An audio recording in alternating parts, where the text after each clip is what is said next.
Student, today topic is Sommerfeld elliptic orbit in context with Sommerfeld elliptical theory.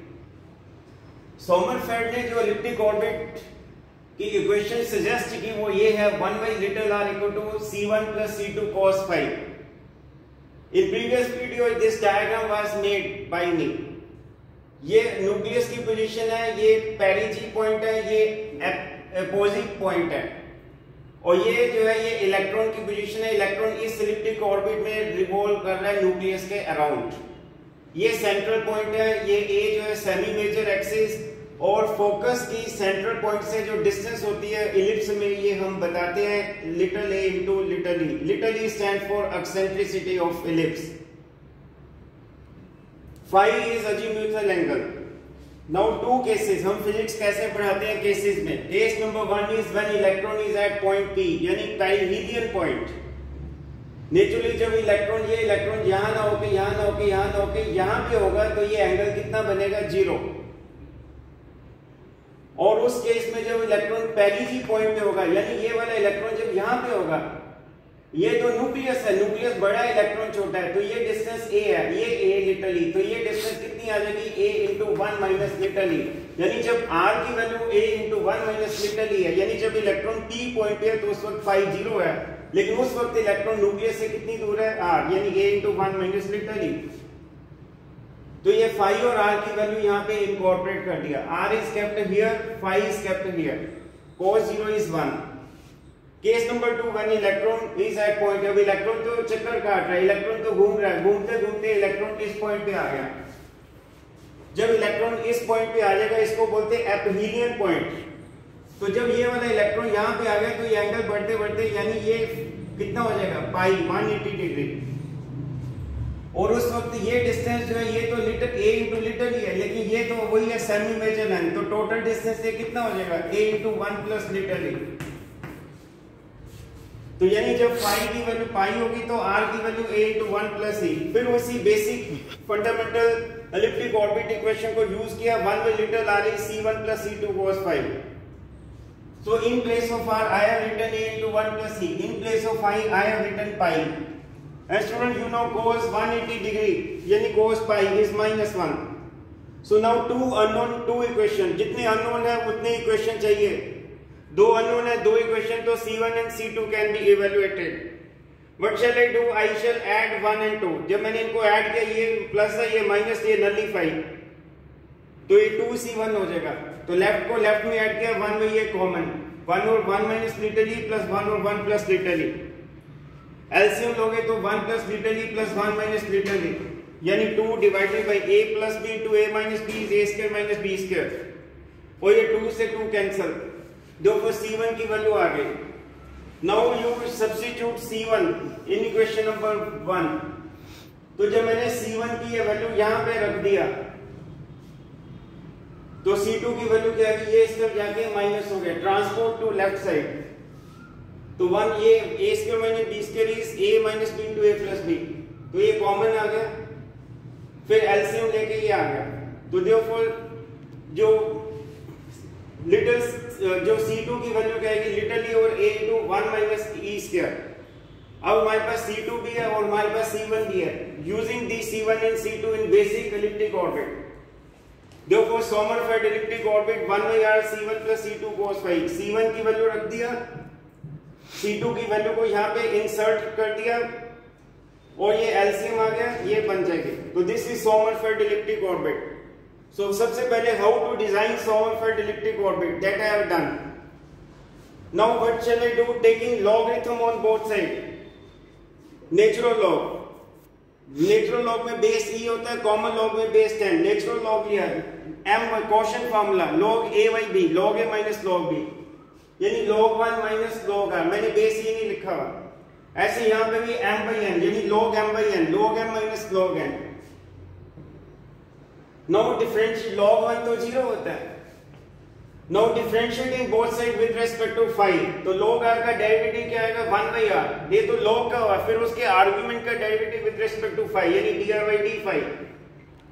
फिर ये log 1 plus literally cos phi का derivative क्या आएगा 1 और 1 plus literally cos phi, ये तो log का डेरिवेटिव, फिर उसके आर्गुमेंट का 1 का डेरिवेटिव 0, literally है, cos phi का डेरिवेटिव माइनस sin phi, ये तो कांस्टेंट है, कांस्टेंट का derivative with respect to phi is 0 और ये माइनस और माइनस कैंसिल हो गए. Call this equation number 3. Yesterday I talked about two momentum. One is radial momentum, which is product of mass and radial velocity. Radial velocity is r dot. Dot means first order derivative with respect to time. R dot का मतलब dy by dt. This is little m dy by dt. Little m chain rule लगाया, d phi से नीचे multiply, d phi से ऊपर multiply. How does it matter? कोई फर्क नहीं पड़ता. Phi का derivative with respect to t is phi dot. This is dy by d phi. Now what shall I do? R square से ऊपर मल्टीप्लाई, R square से नीचे multiply. This is phi dot dy by d phi. M r square phi dot into 1 by r square dy by d phi. Therefore p suffix r, ये आप जानते हैं m r square phi dot. Phi dot is omega, यानी angular velocity, यानी m r square omega को कल भी बताया था पिछली वीडियो में. That is angular momentum. So this is azimuthal angular momentum, which is p suffix phi into 1 by r square dr by d phi. दोनों तरफ dr से मल्टीप्लाई कर दो, लेफ्ट साइड भी और राइट साइड भी. Therefore p suffix r dr is equal to p suffix phi 1 by little r square. यहाँ पे फिर मैंने dr by d phi बरकरार, फिर इस dr के नीचे भी d phi से मल्टीप्लाई, d phi से ऊपर मल्टीप्लाई. कोई रीजन होगा, धीरे धीरे आपको स्टेप्स अपने आप समझते आएंगे. why we are doing every single event, every circumstance, whatever happens for a reason in article. So p suffix r d little r equal to p suffix phi. ये dr by d phi दो बार आ गया, ये r की power 2 है, तो 1 by r dr by d phi whole square, ये d phi. Call this equation number 4. अब हमारे पास 3 में 1 by r dr by d phi है, ये देखो. So 1 by r dr by d phi is 3 equation में उपलब्ध हैं. ये वैल्यू को मैंने यहाँ पे यूज कर लिया. So using 3 in 4, देखो p suffix r dr equal to p suffix phi 1 by r dr by d phi की वैल्यू 3 को यहाँ पे सब्स्टिट्यूट कर दिया, और ये स्क्वायर है तो ये स्क्वायर बन गया, और ये d phi. Call this equation number 4. Yesterday student मैंने आपको विल्सन सोमरफेल्ड क्वांटाइजेशन कंडीशन बताई थी. विल्सन सोमरफेल्ड क्वांटाइजेशन कंडीशन 2 थी. एक कवर हुई थी फर्स्ट इंटीग्रल में, एक कवर हुई थी सेकंड इंटीग्रल में. Second integral Wilson Sommerfeld second quantization condition क्या था? Cyclic integral of p suffix r dr is equal to rh. r को बोला था radial quantum number. If you remember, h is Planck constant. Call this equation number 6. अब ये p suffix r dr को यहाँ पे रख दिया, इसको यहाँ से उठा के यहाँ रख दो. सो यूजिंग 5 and 6, और ये p सफिक्स phi जो है ये लिटरली इसके p सफिक्स phi ये कांस्टेंट है, क्योंकि आप जानते हैं केपलर्स का लॉ भी हम पढ़ाते हैं, तो वहां पे Kepler second law of planetary motion कहते हैं ना, which name the law which leads to Kepler second law of planetary motion, that is conservation of angular momentum. तो एंगुलर मोमेंटम इज कांस्टेंट, यानी p suffix phi constant, eccentricity constant. तो these constants are held outside the integration sign. इनको अंदर रखेंगे क्योंकि d phi is variable of integration. तो ये p suffix r dr को यहाँ पे रख दिया, राइट साइड में लिटिल r इनटू h. अब मुझे Wilson Sommerfeld quantization condition first which is covered in first integral. In previous video Sommerfeld elliptic orbit में मैंने बताया था cyclic integral of p suffix phi d phi equal to kh. k को बोलते थे Sommerfeld azimuthal quantum number. और जब ये सर्कुलेशन साइन को हटाएंगे तो लिमिट बन जाएंगे 0 से 2 पाई. तो ये p suffix phi d phi equal to kh. और अभी मैंने कहा था p सफिक्स phi जो है this is constant, and constant is taken outside the integration sign. और d phi का इंटीग्रेशन क्या होता है? phi, which is limit put करोगे तो 2 pi minus 0 2 pi equal to kh. Therefore p suffix phi which is azimuthal angular momentum, p suffix phi क्या आ जाएगा? kh और 2 pi. Student remember, I shall tell you next video, k की minimum value 1 होती है. k की value कभी भी 0 से स्टार्ट नहीं होती. k की value last value, terminating value, ending value n है, लिटिल n. k की बिगिनिंग वैल्यू, स्टार्टिंग वैल्यू 1 है. k is never 0.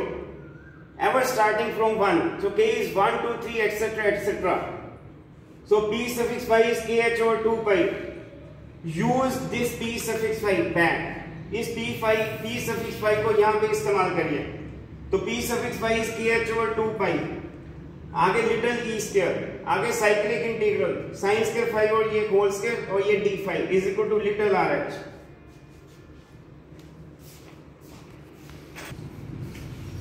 स्टूडेंट मैंने लास्ट में यहां तक अभी किया था, तो ये h Planck constant appearing on left appearing on right get cancelled.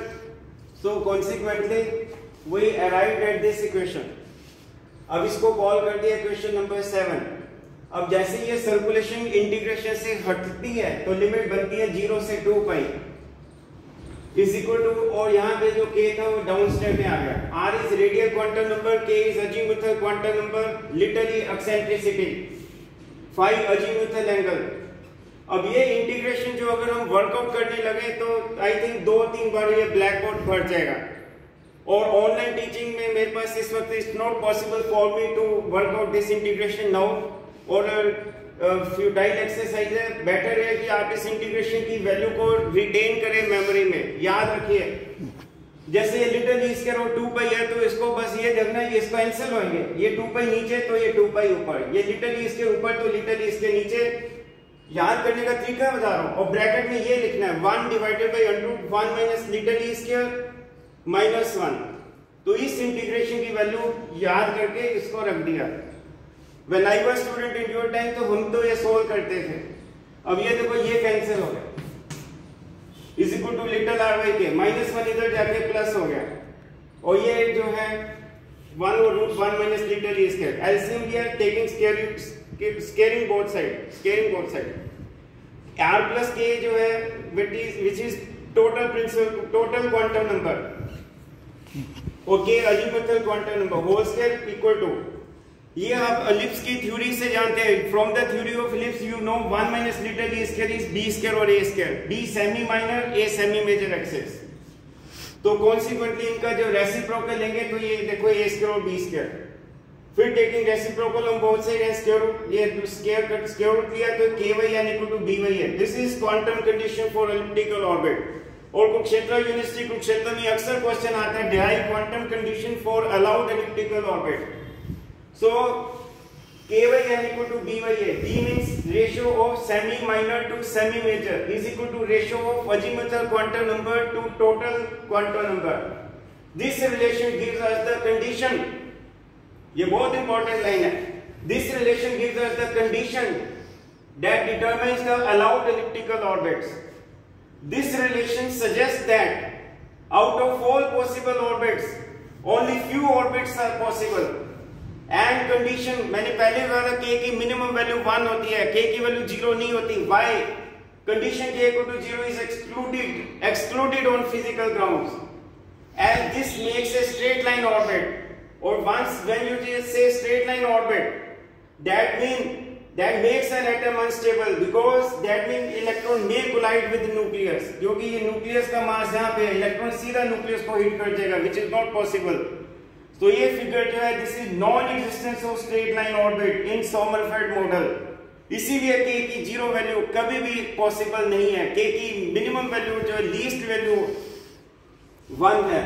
So out of all the classically possible ellipses electron can move only in those orbits for which ratio of major axis to minor axis, for which ratio major axis to minor axis equal to ratio of total quantum number to azimuthal quantum number. यही लिखा है. अब ये question आगे आता है sketch orbits for n equal to 4, n equal to 3 and also prove that a is equal to a1 n square by z, b equal to a1 n into k by z. z is atomic number. a1 जो है that is radius of first orbit of hydrogen atom, यानी hydrogen atom के first orbit में जब electron revolve करती है तो उस ऑर्बिट के रेडियस को बोलते हैं बोहर रेडियस, यानी ये बोहर रेडियस है a1.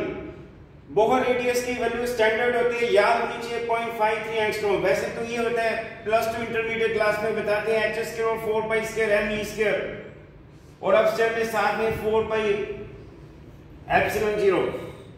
अब ये देखो ये n equal to 3, n equal to 3 का मतलब क्या होता है, n इक्वल जितना n होता है उतनी k की वैल्यूज हैं, और k की वैल्यू 1 से स्टार्ट होती है और 3 तक जाएंगे, 1 2 3, और L और K में रिलेशन है, L is orbital quantum number, K is azimuthal quantum number, L is K - 1, और K और R का जो सम होता है, क्योंकि N is equal to R plus K,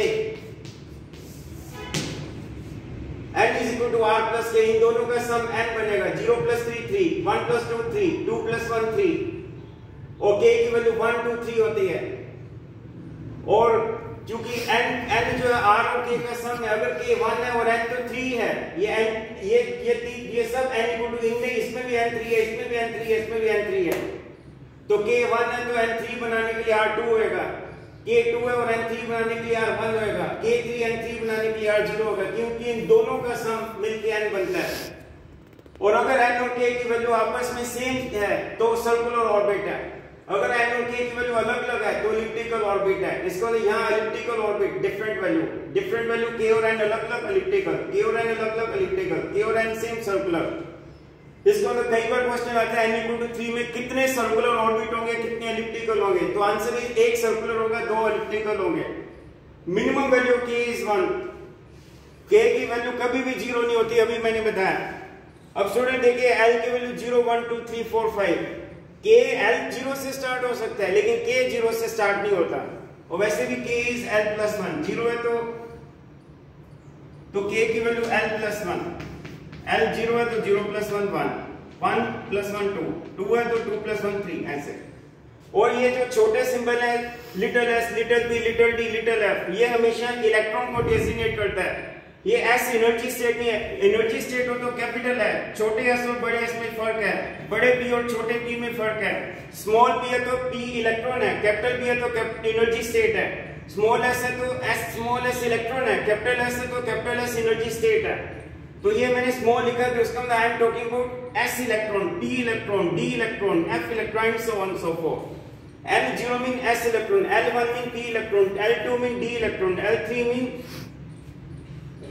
f electron, और r और k का सम n होता है। अब आ गया क्वेश्चन कि n इक्वल टू 2 है तो कितने ऑर्बिट सर्कुलर होंगे, कितने ऑर्बिट एलिप्टिकल होंगे। फिर n इक्वल टू 2 है तो जितने n होते हैं उतने k आएंगे, n इक्वल टू 2 यानी k की वैल्यू 1 से स्टार्ट होगी, वो वहां तक जाएगी जहां तक n है, यानी 2। अब k 1 है तो r 1 ही होगा, क्योंकि इन दोनों का सम टोटल n है, तो r 0 के इन दोनों का सम n 2 है। अब k और n देखो वैल्यू सेम है, तो इसका सर्कुलर ऑर्बिट, k की वैल्यू 1, n की वैल्यू 2, अलग अलग है तो एलिप्टिकल ऑर्बिट। तो अगर n इक्वल टू 2 है, वो भी क्वेश्चन है n इक्वल टू 2 में कितने ऑर्बिट सर्कुलर होंगे, कितने एलिप्टिकल होंगे, तो आंसर इज एक सर्कुलर होगा, एक एलिप्टिकल होगा, क्योंकि 2 ही तो है। n इक्वल टू 3 में एक सर्कुलर है, 2 एलिप्टिकल है।